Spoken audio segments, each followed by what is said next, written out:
Good morning, good afternoon, and good evening, everybody. It's your girl, Sonia McQueen, with It's Your Life. What are you doing with it? So, today I have another part two. I get so excited about doing additions to podcasts I've already done. But I did a podcast yesterday titled, If You Don't Protect Them, Be Prepared to Lose Them.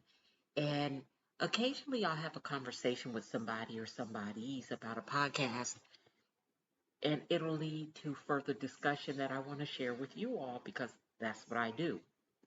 So I really want to hone in on our children, our grandchildren, our great grandchildren, our nieces and nephews, um, and even family friends that we deem as, you know, family, like people who we're so close with, we're damn near family, even though we're not blood related.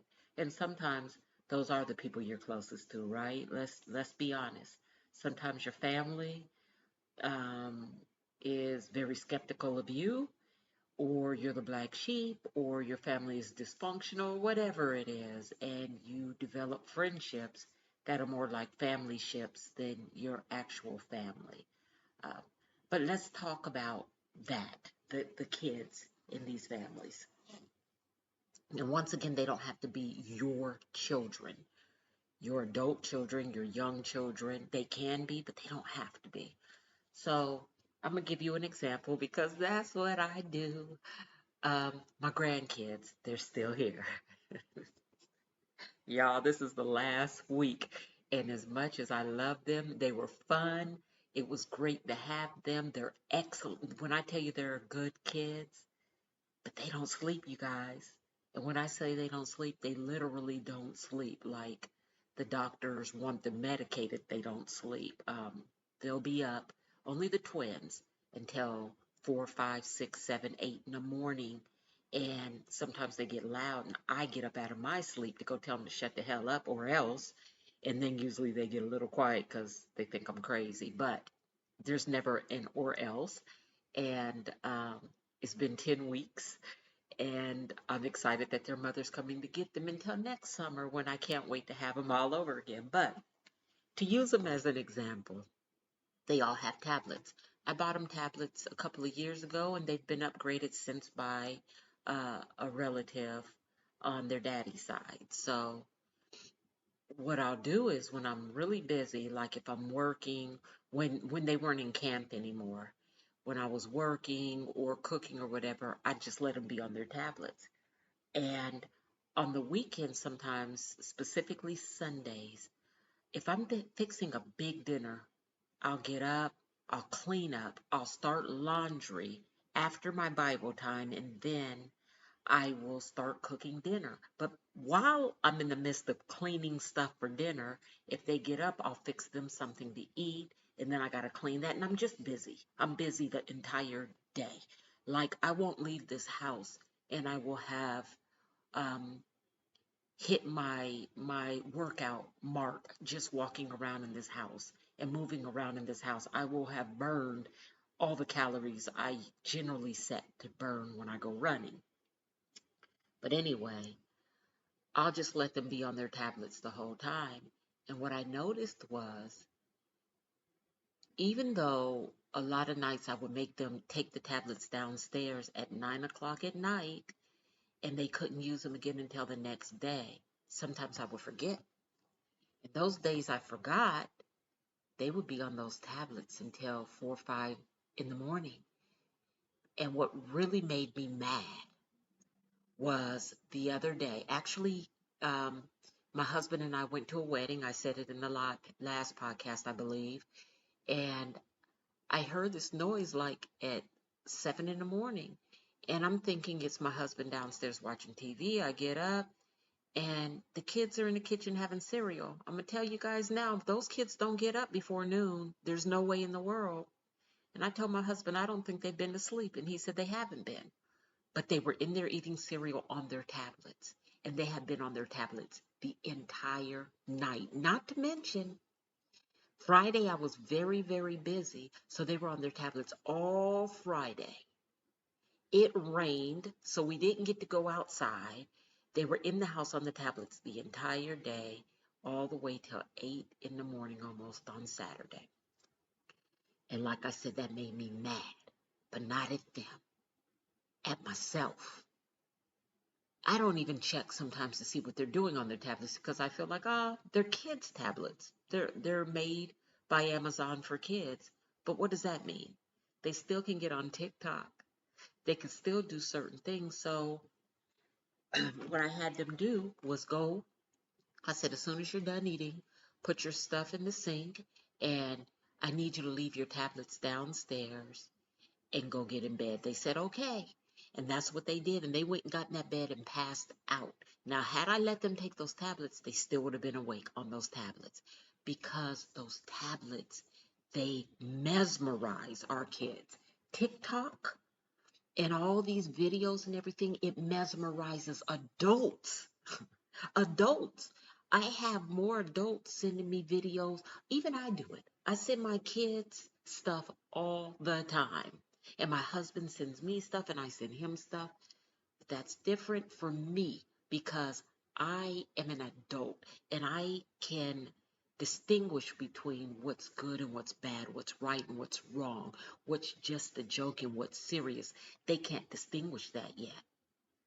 They can't distinguish that. And it's our job to ensure that they're getting quality time, voice to voice, face to face, not tablet to eyes, not tablets to ears. My grandbabies know every single TikTok dance there is, every last one of them. My daughter put on a compilation of TikTok songs, and it'll play a TikTok song for like 10, 15 seconds. And all these songs have dances. And she played it, and the girls danced to every single song. And when I say they didn't just dance wildly, they danced in unison. They knew the dances collectively, which is cute. Which is cute. But it made me think, did they learn this here? Did they spend so much time here on their tablets that they had the time to learn 30 TikTok dances? It bothered me about me, not them, because they're kids. And they're only going to do what we allow them to do. So what I told my daughter, the day me and my husband went to the wedding, she came over to our house to watch them, but I told her they're going to be asleep. She needed to be at our house at 11 o'clock. I made them go to bed about 8. So I said they're going to be asleep. If they wake up before 3 o'clock, make them go lay back down. If they wake up and they're hungry, feed them and make them lay back down. But they didn't wake up until after 3. And I told her when they wake up, no tablets. Guess what, y'all? Even when I tell them to take their tablets downstairs at 9 o'clock, even when I tell them no tablets today, they're okay with that. It's what we allow them to do. When we came in the house, our house looked like a little romper room, and that was fine.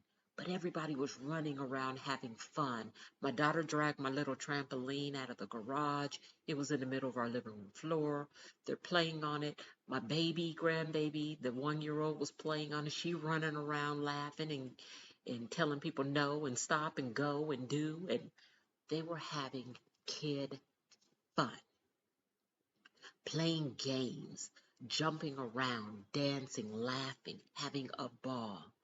Me and my husband got home about 5:30 from the wedding, and we all sat here until about 7:30 before my daughter finally left, and the entire time nobody asked about a tablet. Nobody. When she left, it calmed down after a while. I put on a movie, and one of the kids said, "Grandma, can we get on our tablets?" And I said, "Are you hungry?" They were like, "Yes." I said, "I tell you what, let's make a deal. Y'all eat dinner, and then you can get on your tablets for 2 hours." They were fine with that. They had their dinner. They got on their tablets. I went and showered. I had everybody bathe. They came back downstairs. We watched TV together for a while. And they went upstairs. What I know for a fact is, as much as they like those tablets, it's only because that's what we allow. They absolutely love quality time. Those kids love when I say, let's go for a walk. I told you guys in another podcast, it's almost like me saying, let's go to Disney. They are screaming, happy, can't wait to go put on their shoes so they can exert energy. We go a mile, mile and a half. I try not to go too much further because of the 4-year-old. But those twins, they are running, and the 4-year-old just running and laughing and playing tag and doing the utmost. If I say, hey, let's go to the park, let's go to the beach, let's go to the movies, let's go out and eat, they're on 10. It's like over and over again, I'm like, let's go to Disney, let's go to the Romper Room, let's go to Chuck E. Cheese, let's go to Jump Trampoline Mazia. They love quality time. It's on us. It's on us what that looks like to us. If we just don't want to be bothered and we keep a kid in front of a TV, in front of a phone, in front of a tablet, in front of a computer, that's what they're going to do. And that's where they're going to get their imaging. That's where they're going to get their imaging. I am not knocking anybody, but I've seen what Little Kim looked like, because I was a Little Kim fan, when Little Kim hit the stage with Notorious B.I.G. And I look at Little Kim now. I seen what Nicki Minaj looked like when she first hit the stage with her 7 personalities that somehow now she doesn't have, and what she looks like now. I seen what Cardi B looked like when she first hit the stage. My whole point is, I've even heard songs where people were talking about how they had to go get a BBL, how they had to go do this, they went and did, and they're rapping about it like it's such a treasure. And then, of course, the kids want to do it. And I said in a previous podcast how these rappers are singing about popping mollies and smoking and mixing cough syrup with this and that and getting a high. And then the kids want to emulate that. But you know why the kids want to emulate all that? That's because that's what we keep letting them see and hear every day, because we're busy. We want to watch TV. We want to watch this movie. So yeah, go get on your tablet so I can sit here and watch this movie. Yeah. I'm on the phone. Go away. It's one thing if you're like me, and I'm going to give myself a pat on the back for this, but I'm hardly ever on my phone. And if I am, I try to limit the amount of time. Even if the kids aren't here, I don't like to spend hours on the phone talking to one person. I don't like that because I'm taking away from quality time with people right here in my presence. I don't like that, especially if you work a 9 to 5. You go to work and you come home on your phone and you're on your phone and you're on your phone and then you hang up and you're on the phone with somebody else. When do you have time for the person sitting right in the room with you, right in the same house? And then you surprised or mad when they want to go hang out or go do something. Yeah, because you're not present. I've never been big on that. So when I am on the phone and the kids come talking to me and they don't really want nothing, I do tell them I am on the phone. You know better. Because I'm only on the phone for a few minutes and I'm hardly ever, when I tell y'all I'm hardly ever on the phone, I'm talking, I plan my phone calls. I tell my friends, hey, I'm going to call you Wednesday. And it's Sunday when I say it. And they all know, okay, well, I know you busy, or I know you don't like to be on the phone long, so I'm going to let you go. I've already set that precedence. And you know when I said it? About 20 years ago. I've always been like this. I've never been the type to just like to be on the phone yapping and talking and yapping. Even when I started this podcast, I told you guys, I don't like to talk a lot, so I don't know how I'm going to do these podcasts. But by the grace of God, I'm running my mouth and I'm getting them done. But anyway, you have the parent who loves to be on the phone. I remember this one girl telling me her mother would pick her up from school and her mother would be on the phone laughing loud, yakking, and texting and driving and swerving. And she's noticing all this at the time she was 8. She's noticing all this. And she was telling me and my husband one day how she doesn't like that. She doesn't like that, but she can't say anything because that's her mom. And I'm telling her, of course, I talked to her first. Do you love your mom? Of course I do. Does your mom love you? Of course she does. Are you able to talk to your mom about other things? Of course. Are you scared of your mom? No. Then why can't you talk to your mom about that? Talk to your mom about how you're concerned for her safety and that you would like to spend quality time with her. But she was feeling this. I don't know if she ever did. But the point is, our kids notice everything and they hear it. I don't care if they don't say a word, they are sponges. They soak up what we say, and if they really love us, they regard it as the truth. Remember that. They soak up what we say and they regard it as the truth. If we're on the phone talking mad junk about sister so and so and brother so and we can't stand this person, that person, don't be surprised when your kid's on the phone talking about schoolmate so and schoolmate so and how they can't stand them, and they're just emulating you. Don't jump on them. Fix your behaviors. And if you are one of those parents that just throw, remember I gave a podcast about me going for a job interview at a children's clinic. It was a clinic for kids, and it was no exaggeration to say every single child in that waiting room, and it was an overflowing waiting room because there were people sitting on the floor. Every child, even the child in the stroller, had a phone or a tablet in their hand. Every last one of them. I looked from parent to parent, from child to child. There was a TV in the lobby, and the TV was on mood sounds. What child wants to see that?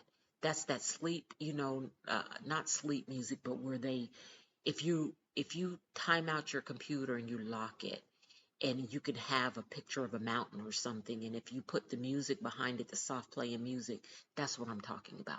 That's what that was on their TV at a children's clinic. I don't care what cartoon you put up there. Put up something that is gender and race and nationality neutral. I don't care what it is, those kids are going to look at it. And then talk to your parents about just taking those devices for a moment from the kids. Pay attention to the people in your lobby. That bothered me. That bothered me immensely. Now, it bothered me because I was disturbed by the lack of communication there. Doesn't mean that they're like that all the time. Doesn't mean like they're like that, but they were like that there, and all of them were, 100% of them. You guys, when you see something like that, especially in your family, there's nothing wrong, even if you can't get up and run around or anything, there's nothing wrong with pulling out a board game. Kids might, at first, but once you start playing, they're all in. They're all in. There's nothing wrong with getting some cards and teaching them I Declare War, or I forgot that other game that kids play, Go Fish. Going to get some Uno cards if you're not, able to get up and run around. But if you are, go for a walk with them kids. Get up and jump around with them, dance with them, laugh with them, chase them, play hide and seek with them. We got to get back to a time when kids are kids. When kids are kids. When did it become okay for kids at 7 and 8 to be watching half-naked people? Dang on videos now are soft porn. And we're letting our kids watch them. I can honestly say my daughter has something on these tablets to where the kids can't get a lot of things. But I still look to see what they can get. I wasn't at first because I'm thinking, they're kids' tablets. But that means nothing. That means nothing these days. When my kids were younger, I used to check their phone just randomly. Phone check. Give me your phones. And I would look to see who they were texting, what they were texting, the language they were using, and what they were doing on their phones. Back then, there was no TikTok and all this other social media stuff. You know, my kids were born in 90 and 92 and 98, but I only had the 90 and 98. And of course, there were phones and things became more prevalent later, but I just checked their phones more. And they never knew when I was going to check their phones. It would just be random. And I can honest to God say, at every single time I checked their phones except once. One time, my oldest daughter used some cursing in there.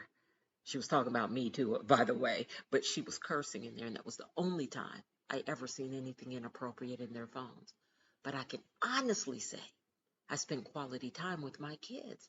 We put together puzzles.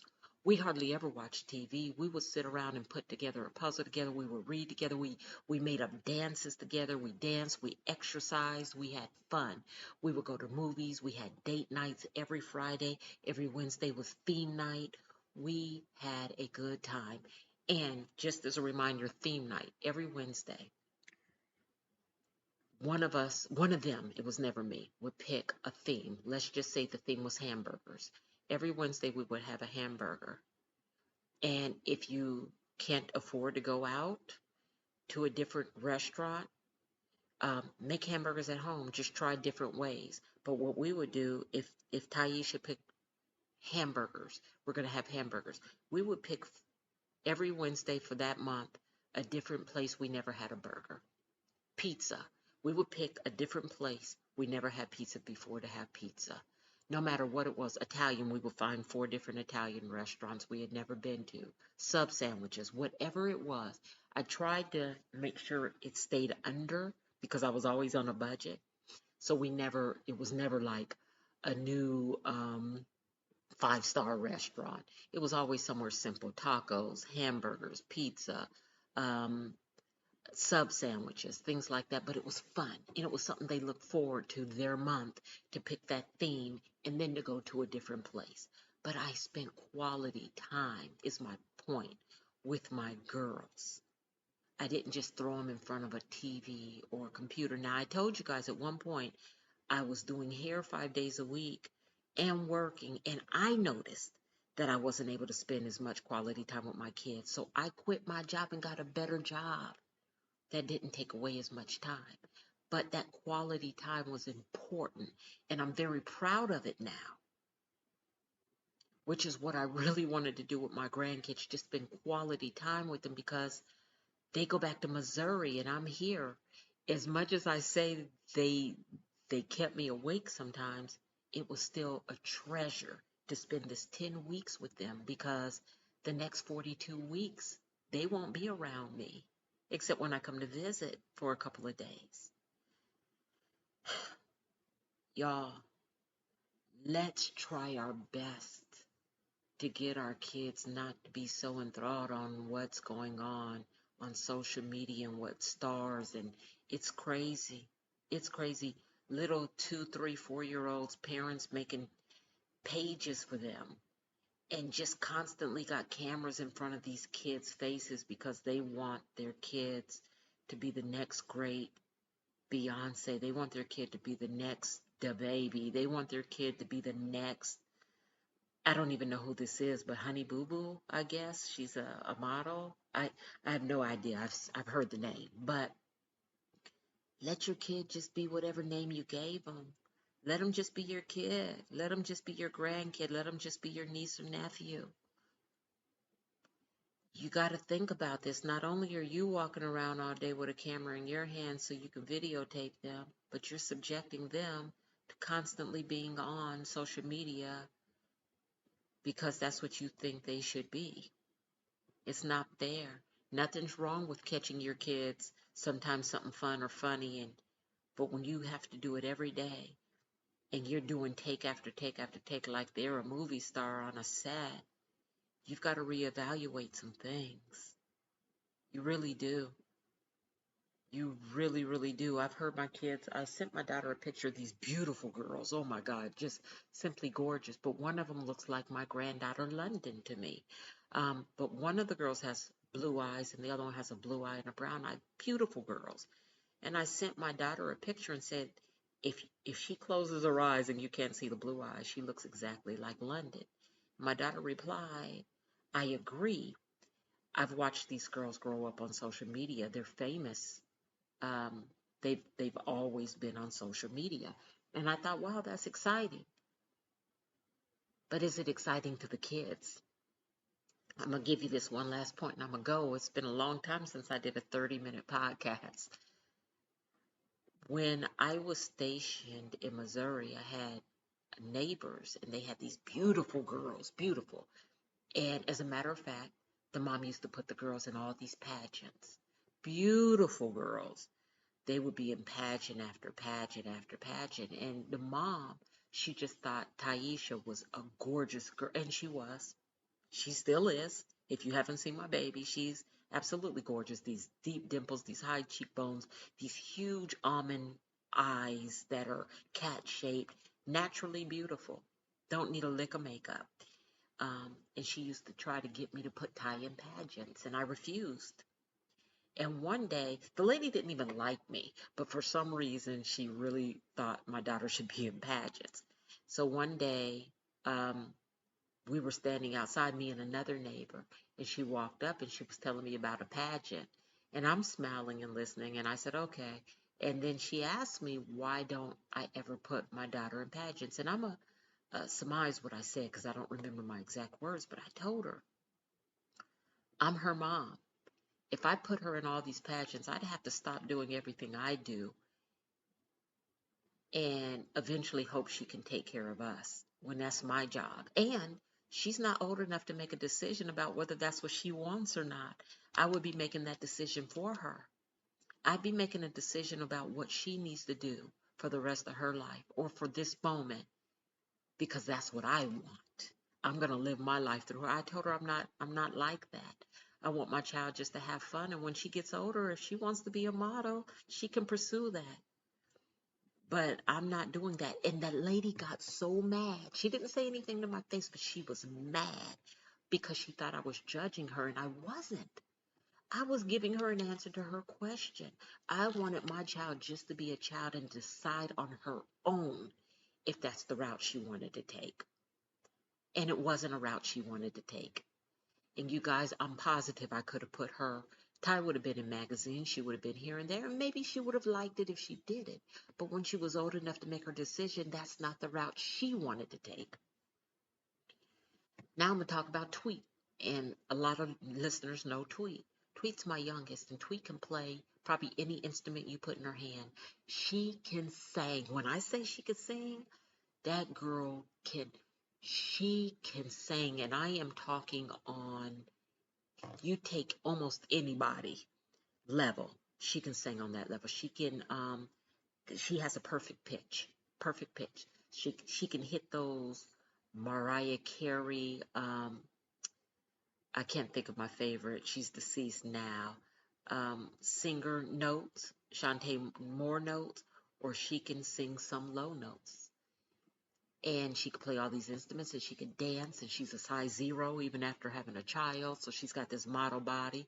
She's got these deep dimples, these pretty, beautiful girl. And she did everything. She was in dance. She was in bass guitar classes. She took piano lessons. She took acting lessons. She took vocal lessons. She clarinet.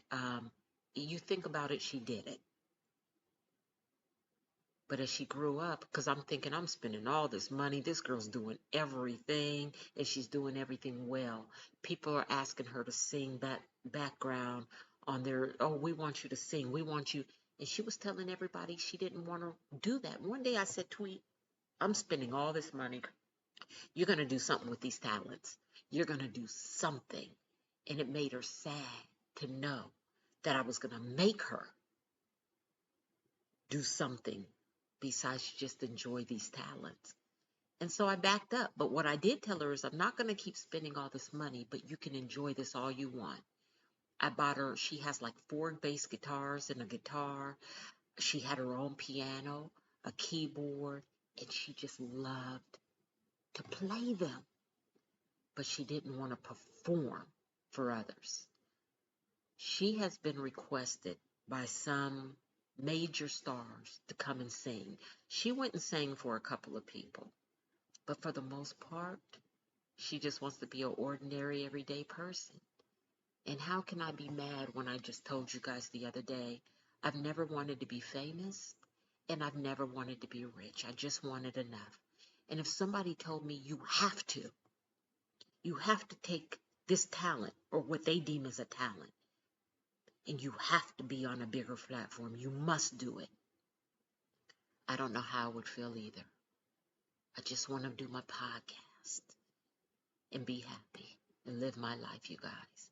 And I want to live behind a legacy that helps people for generations to come. But I don't want to be forced to do it. And that's what so many of us parents do. We force our kids to sit in front of a TV. We force them to be raised by these tablets and these stars and these actresses and actors. We force them to be TikTok sensations and Facebook sensations and Instagram successes instead of just letting them be. Let's let our kids be, and let's teach other people to let their kids be. All right, this is your girl Sonia, and I meant everything I said. You have a great day on purpose. You can find me at Sonya M, SONYAM, at ledbymotivation.com or ledbymotivation07 at gmail. Have a great day on purpose.